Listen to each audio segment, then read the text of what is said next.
یه نکته تعمیری، یه کمپرسور 110 تن روتور نریش هست.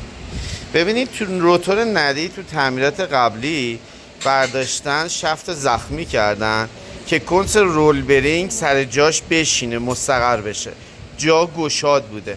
خب این کاری که میکنن وقتی که شفت زخمی میشه کنس رول برینگ به یه سمتی میکشه و از مرکز خارج میشه، از سنت خارج میشه.